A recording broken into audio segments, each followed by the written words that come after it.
You never had to write thank you messages today. Even for me, like I have to literally say thanks for working, thanks for doing your job, thanks for doing the basics. Yeah, it doesn't like make it sense. is what it is. It's not supposed to be like that. I'm going on a rant. You are saying thank you when like thank you when for they doing your job. Yeah. when they receive their paycheck is like thank you for doing your job. Yeah, But it's like you're receiving you're getting paid for it. Yeah. Like why do you need to be like thanked for it? But I think when you speak about it like that, it No, because seems we are like you're talking- insensitive to See, I think this is where you're taking it personally because the thing is, yes, you are. Because the thing is, we're having a She's discussion getting around. triggered. See, there you go. This is case in point. I hope this is on the podcast.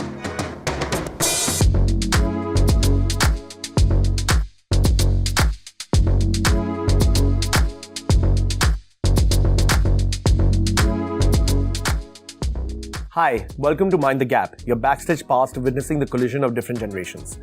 I'm your host Shivam Sood. I'm a millennial and I run a startup where I have the privilege of working with many colleagues who belong to Gen Z, others who are millennials like myself and even beyond. In this podcast, we have an open and honest discussion where we try and peel back the layers of the generational gap that might exist between us. In this episode, we are breaking down something we all have a huge stake in, our mental health. In particular, I want to dig in on how different generations perceive mental health, whether it's at work or in their personal lives. I'm joined by my peers, Abhirup and Ishan, and my colleague Adya, so a good mix of new and old faces and a balanced spread between Gen Z and millennials on the panel. I'm looking forward to seeing how it goes. I hope to learn a little bit on this one, and I hope you do too. So sit back, grab your headphones, and join us as we mind the gap together.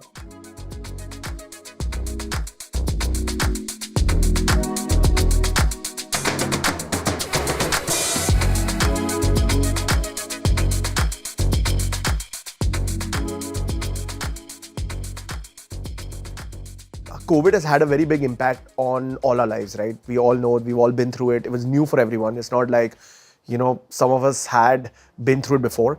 So I feel like, it had such a huge impact on somebody's or like all of us like mental well-being, especially for the younger generation, right? How did you guys sort of cope with it and how did it affect your sort of mental health and mental well-being?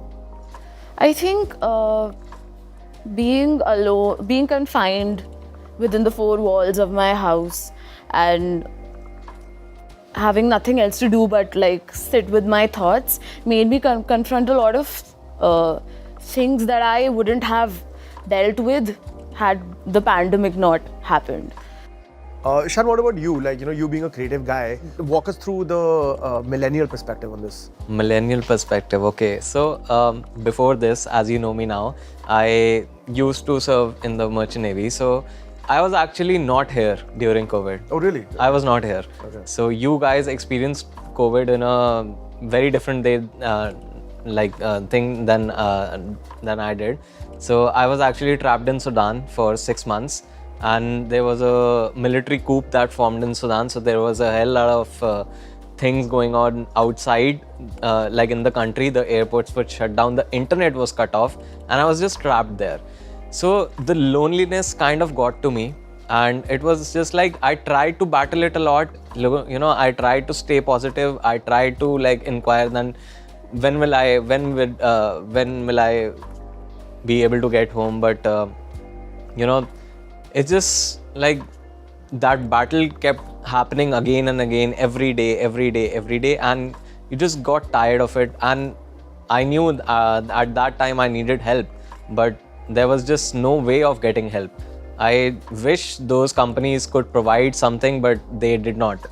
So was that one of the reasons why you actually switched careers? Yeah, kind of, because there was this last text from my home that was happening that your mom is not well, and that is the only text I got, and there was no communication after that for a whole month. They did not knew where I was, if I was alive or not. I did not know what was going at home. And I think now you are seeing the result of it, like probably in 2023. At that time, whatever. Yeah, like so, it's really like a post-COVID kind of sort of effect on your mental health. But I think it made us more resilient. Now, as a society, I think we're more equipped to handle challenges. Right. Yeah. I'm Like sure. these. Yeah, of course.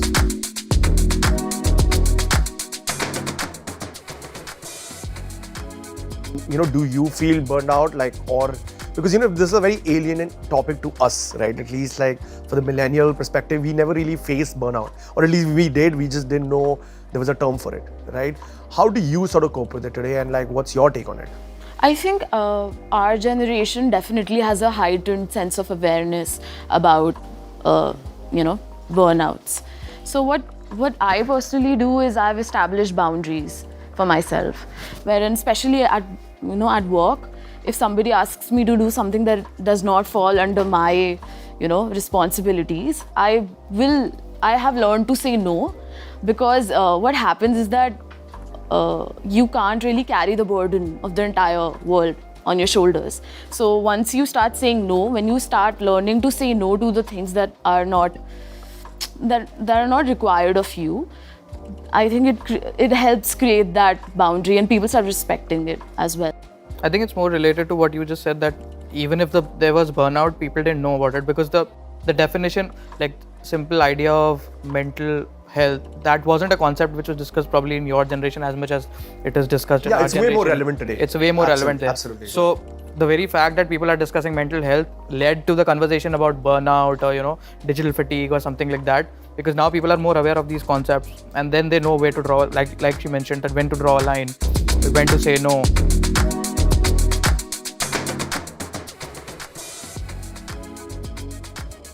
When we were growing up, so there was not much awareness, and we did not know these terms exist. Mental health, mental well-being, anxiety, depression. Depression everybody knew because it was anyway. So when we started to get to know these things, I perceived that you can actually say no, you can actually draw a line, you can actually take care of yourself first, and then look towards the matters that concern you. Like, in the airplanes also, they say that put your own oxygen mask first, then help the others, right? So why not do the self-care that you need and at least have that peace and calm inside? Only then you'll be able to do other things. Like, it's a very sensitive topic to touch, but yeah, it's very important. Our generation just didn't knew it better. Now, yeah, I agree. I think with everything that you have said, because I was technically going to cover the same points, that I think in our times it was very different, because nobody really sort of focused, even if you were facing issues at work, like let's say with your mental health, if you're depressed about something like that's happened in your personal life, nobody really gave it that much importance. Today I feel like it's much more relevant, because if you are not happy at home, you're not going to be happy at work, and vice versa, right? Because obviously it impacts both. If you're having issues at work, it's good, and you're facing some issues with the work that you're doing or your superiors or whatever, it's definitely going to affect your life at home, right? So I think today, because there's more awareness, I think people sort of know how to sort of go about it. But I think back in the day, it was just like like you're depressed, like you got to figure it out yourself. You got to get on with the day. Yeah, you got to man up and you're going to do it, right? Like, because this is what it is. Like, life is hard. Life is tough, or work is tough, and not everything is rosy. Like, so I think that has definitely changed, because today there's more awareness, and I think it's for the better. Right, I think people, in the garb of being more tough, used to sort of, be like, okay, you don't need to take things seriously, but that's not necessarily a good thing, right? So I don't know. So how do you guys cope with it, and how do you think it's evolved over time? I think we definitely don't brush it under the carpet, because it's a very important topic for all of us. And I think what happens is that since we've been exposed to all of this information about mental health, depression, anxiety, like you were saying, it gave us the courage to actually work on ourselves and make sure that sometimes it doesn't even have to go as far as you getting diagnosed with some problem, but instead you can actually work on your mental well-being and make sure that it doesn't get that bad. And that includes maybe, personally for me, what I do is I journal a lot on a daily basis, and also having like an internal dialogue with yourself, constantly like asking yourself about how you're feeling, if you're willing to do this, if you want to take up that task that the other person is asking you. And you're just like doing these, time to time self check-ins really help me. What's your Abhiru, what's your view on how therapy is viewed over time, right? Like, so I think, like, just to give you some context, like, when we were growing up, going to therapy, people would think you're crazy, and by crazy I mean you're like mentally not okay, right? But today, I think that perception of going to a therapist or therapy has changed. What's your take on this? No, so it's definitely something which is a lot more easier for right now to actually opt for it and to go for it, and especially for our generation, because the ability to let your guard down is a lot more easier for us than compared to say your generation. And that's also because, see, as I mentioned, the terms like depression, anxiety, all these terms were known, but these were like clinical terms. So when you relate it to that, like, okay, if it's a clinical sort of an issue which requires some kind of treatment, you go to a doctor. And if you're going to a doctor, that means you have a problem. Same goes with any kind of ailment which used to happen earlier as well. Right now, people are a lot more preventive. So it's not necessarily that if you're going to a doctor, you're going for a prevention. If you're going for a cure, but actually to avoid yourself from getting into a situation where you might need a cure. So, and it's not just for mental health, but for physical health as well, that now you're a lot more cognizant of your own well-being in every aspect, physical as well as mental. So simply for that reason, because people are now aware that mental aspect is also that there's something that they can take care of, that they need to take care of. It's the willingness to go and opt for therapy, speak to someone, is a lot more easier, and it's a lot more open kind of a Accessible. It's accessible as well as a lot more online open. therapy is also available Exactly. now. So we've seen the good side of it, right? Now, I mean, what do you think? If there is there a downside to being so open about taking therapy? And do you think that now, because there's like awareness, which is a good thing, but do you think there's any downside to this, like where everybody now seems to be in therapy, right? So yeah. And do you think people use that as an excuse to maybe get out of stuff? Yeah, I was going to say that only because sometimes there's not exactly a downside, but people tend to create drama around it, which is not good. If you have a serious problem, okay, you get it diagnosed, then you get it, cured or something, whatever. I would not use the word cured, but don't create a drama around it and basically you're saying people also use it as an excuse to maybe get out of work or get out of school or something like that. So sometimes you just have to get on with your day, man up, deal with it from your own self. Don't give up in your own battle.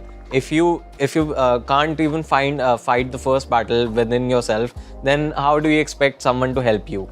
So, but not everybody is the same, right? Maybe somebody needs help. Yeah, even for different. No, but I think if he needs what it he's trying to highlight is you the can't fact be that so soft. It's not the fact that if you're not, obviously people who need it or have access to it and it's more open, but I think there are also people who now use it as an excuse to get out of stuff, right? So I think there is I was trying to understand is there a downside to all of this, right? Obviously, when there is positive, sometimes people also use it as an excuse to get out of relationships, correct, not just workplaces. It's not me, it's you. Yeah. But getting out of relationships is such a subjective thing. If somebody feels like they need to work on their mental health before they can be in a relationship, I don't think you can say that they're making an excuse. It's a very personal decision. I'm not anyone to say no, but I think that happens. Making but an I think excuse I mean or it not. happens, right? I mean I've had a friend like in the past who wanted to break up with somebody but couldn't find an excuse, and then eventually went to her and said like, look, I need to work on myself, and I need to I'm not mentally which is complete here, bullshit, whatever, right? Yeah. And I'm saying at that time, obviously mental health wasn't a big thing, so it wasn't one of those things. It was just like, okay, what are you even saying? But if it happened today, it would be like super like relevant, right? Like, and the girl would actually get it. Be like, yeah, like he's right. Maybe he is going through stuff, right? So I don't know. It happens. It's not like it doesn't happen, right? I mean, you can't check the authenticity of it. You can't. Yeah. You just have to take the word for it. So, I mean, there's not particularly a downside, but yeah, people misuse it. Yeah, misuse it sometimes. Some people do. Which is, and again, we're not saying that some good. people, it's not genuine and everybody's faking it. But I think, and okay, so one more thing that I wanted to sort of ask you guys was, do you think it's also made people weaker? Or do you think that's not true? Like, do you think people, because now everybody seeks therapy, so do you think, like back in the day, people were more stronger? Is that even a notion, or do you think that's just... No. No, I think it empowers you, the knowledge about these things. It empowers you and it makes you take action before things get really bad. Because some people think now this generation is, weaker and we were stronger mentally and like... I think that maybe every generation tolerance for says. frustration among our generation might be lower. Yeah. But Tolerance is lower, you're saying now? for frustration, maybe. Okay. So you get more triggered and you're more sensitive. Because we know more doesn't that things. generally make We you- know that if somebody's doing something that's wrong, Yeah. we're supposed to feel bad about it. Pehle was like, we're not even gonna have that conversation. We don't even register it as wrong because you don't even Yeah, great know. Like, let's say somebody is hitting on their colleague and it's uncalled for. Back then, they would just brush it under the carpet and be like, okay, just ignore.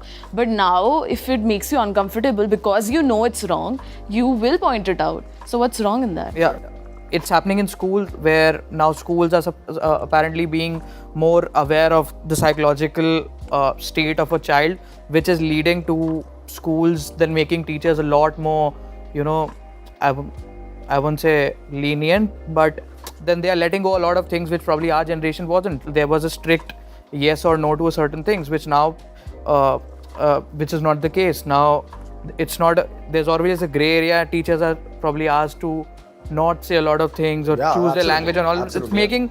It's sort of conditioning the younger generation in a manner, okay, where they're maybe a lot more sensitive.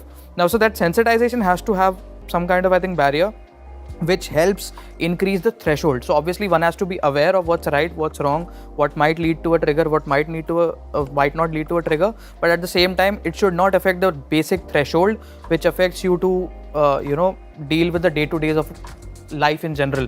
Because you can control yourself, but you can't control your surrounding.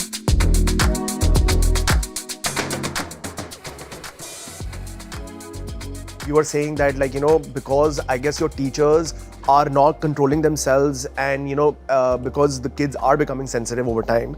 And they're also careful on what they say, what they don't say. I think you see these things now linger on in the workplace. They are. Because now, see, your bosses, your superiors, not mostly in startups, but in most companies, most organizations are much older than you. So they're from a different generation. Either they're millennial or they're even Gen X or even boomers, right, to some level.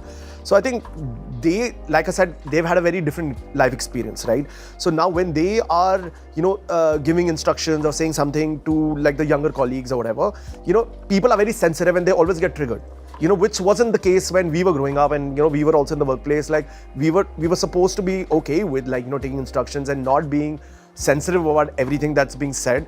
And I think today people feel way more triggered than they should, right? And I think we've also seen that. I mean, I'm sure it happens at Perfume now also. But it's a very thing that I think I've seen very unique to this generation. Just right? take the example that earlier given, say even 5 years ago to now, the number of, simply from a data point, the number of companies who had a full-time counselor or a freelance counselor on call for their employees, say 5 years ago to now, the number has significantly increased is what I've been told. And the basic reason is now companies are being cognizant of the fact that, okay, mental health of their employees is something that they have to keep in check because it leads to bad PR. The fact is that the companies are taking it from a PR point of view, that tomorrow if a person goes out and talks about their company that, oh, it's a toxic work culture which leads to my mental health issues on LinkedIn, that company is screwed regardless of the fact that, okay, whether the company is actually creating that kind of environment or not, or maybe just the threshold of that particular person is not high enough to deal with the rigor of the company.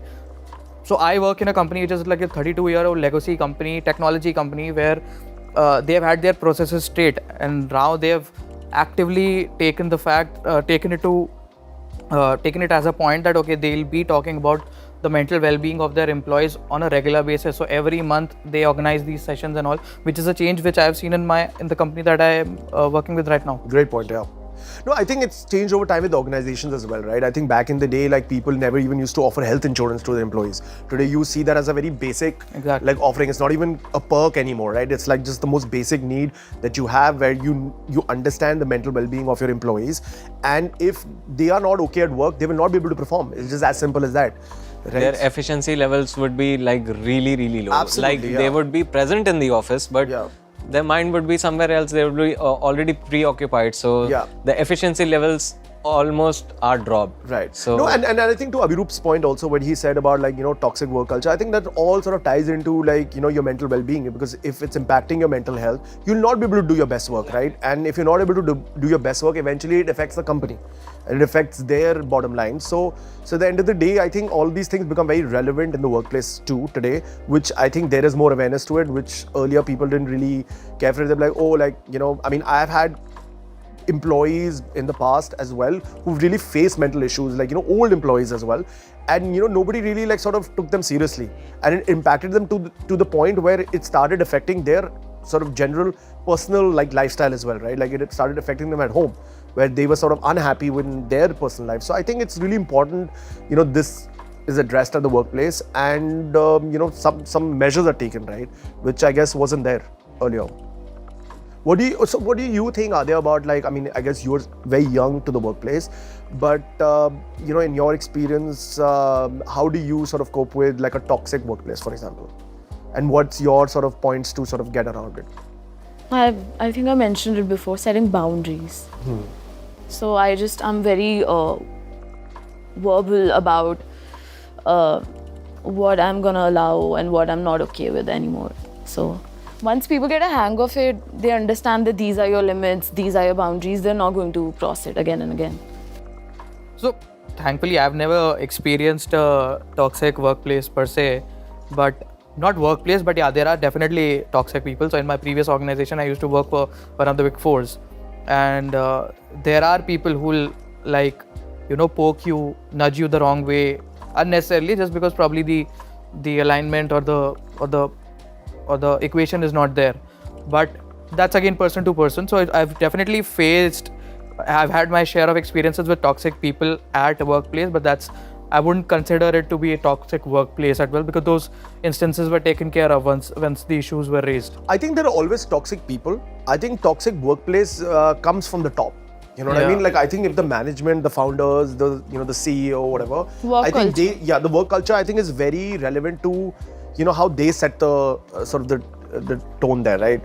I think it's sometimes even self-inflicted. One of the things that I encountered, at least like at my current organization, is that I wasn't able to take or receive feedback in a positive manner. Initially, it was like, if I don't get the validation that I've been seeking all these years, because you're so wired to get a grade and you get an A+ or you get 20 out of 20 or 100 out of 100. So you just have this structure, and then suddenly it's like somebody's gonna look at your work and be like, yeah, okay, fine, good to go. But they don't really always give you a positive comment, and it took me a lot of time to come to terms with the fact that I can't be seeking validation all the time, and it has to come from within, and knowing that, okay, I did my best and this is enough.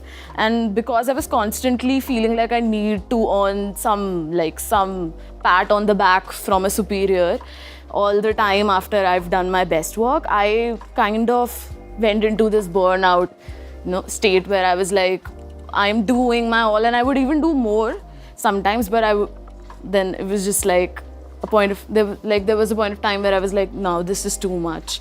Yeah, great point. And I think the only thing I'm going to add here is that I think it's a generational thing, right? Because I think this generation seeks instant validation.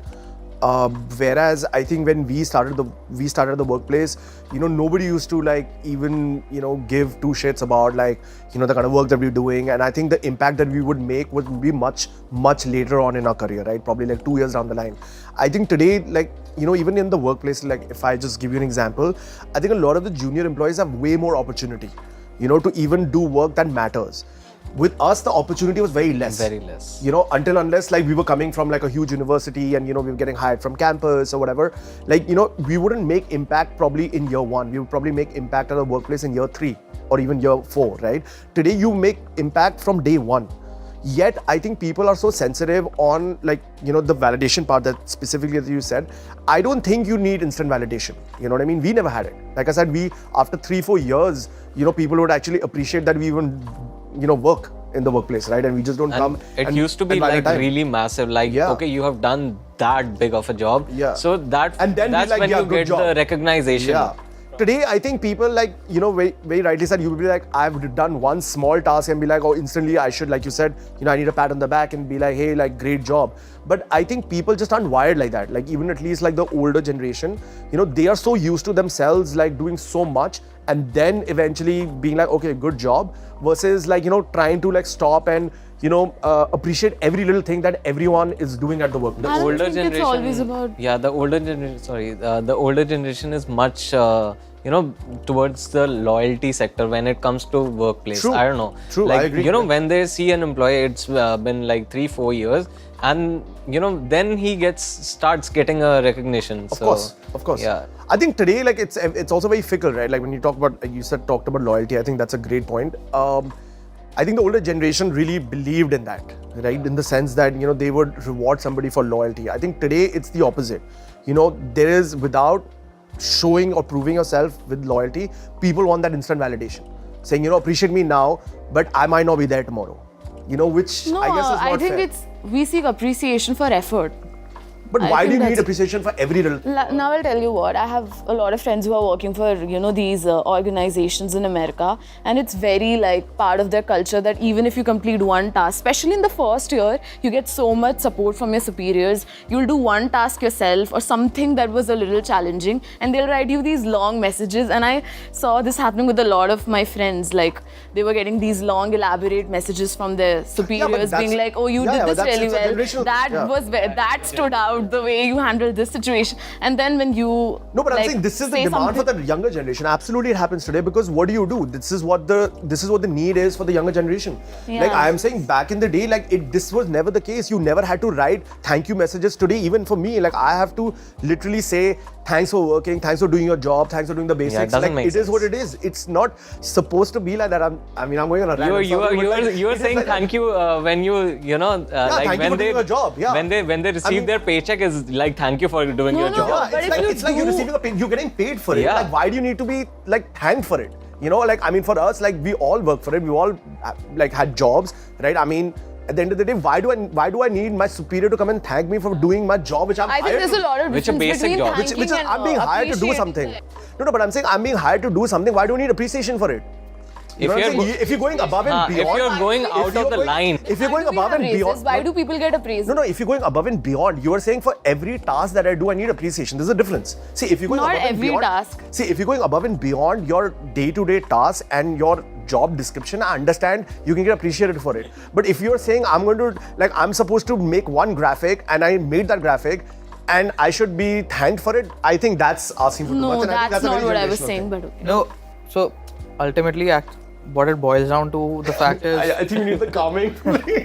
it leads to, I think, that positive reinforcement, which again, what you are saying that the current generation is seeking for, but what you and probably you as well as employers would probably need to understand is that the generation that you will be dealing with is now getting sort of psychologically and mentally trained to get that kind of feedback, whether it's in school, whether it's in colleges, as we discussed, that now the teachers are being asked to give that instant and constant positive sort of reinforcement for, oh, you drew something very well. Like early for us, it used to be grade.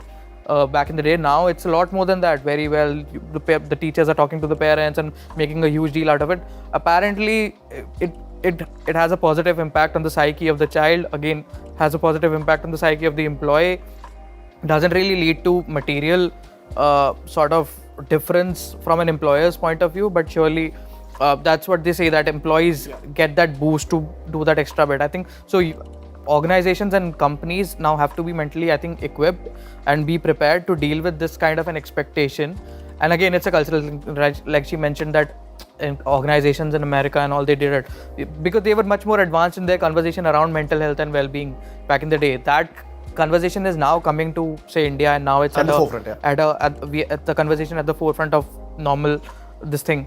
But earlier the companies there also change. I think the companies here will also change. The workplace accordingly will change. The employers as well as the employees will have this as a common expectation, is what I believe. So I think great point, and I think just coming back to that, I think today companies have to adapt to it, right? Because of very rightly, the expectation that the younger generation has, and because everyone is so sensitive and triggered all the time, I think companies have to adapt to be able to make it part of their culture. No. I have nothing against it. I've adapted to it. Like the way like I said, see, it's about life experience, right? Like we grew up in a very different manner, right? So our thinking is very different, right? Doesn't mean I disagree with what's happening today. But I think when you speak about it like that, it No, because seems we are like you're insensitive to See, I think this is where you're taking it personally, because the thing is, yes, you are, because the thing is, we're having a She's discussion getting around. triggered. See, there you go. This is case in point. I hope this is on the podcast. You're feeling triggered. You have offended her. I've offended you, but the thing is, we're having a discussion around it, right? See, the thing is, it's not about my thinking. Everybody's See, my thinking is different. My thinking is different, right? My thinking is different because I've had very different life experiences than you have had, right? Both from a cultural perspective and a generational perspective, right? But what I'm trying to say is, nowhere am I saying today that I do not understand the needs of today's generation and today's people in the workspace when they're just starting off. We also have to adapt to what Abhiroop said. Organizations are adapting, and if they don't, they will not have a good workplace, or they will, like Work you said, culture. have a good work culture, and they will be a very The toxic other work- person, the Yeah. other person has to be open. Exactly. The other person has to be accepting. Okay, there's always a change that comes. It's humanity. Humans are like that. They are, adaptive to change. So when the companies and organizations and the other person are accepting, then it is all working out. See, if I'm not empathetic towards your needs, both from in the workplace, then it makes it very difficult to work. And again, if people are not happy and they're having mental health issues at work, they're not going to be there. Or you become like a Elon Musk, where you clearly outline that, okay, this is the expectation. You clock in your 18 hours a day and do my work, or you're out. But you have to be at that level. Yeah, if you reach that level, then you can say that. Because again, coming back to in America, people like Elon Musk, and that's my understanding, completely a personal opinion, is that they are, I don't think that he's of the opinion that, okay, mental health is a concern which companies or probably employees or employers should be, talking about. At the end, I think he's of the opinion, because of the generation thing as well, that I am paying you for a work, I need that work done.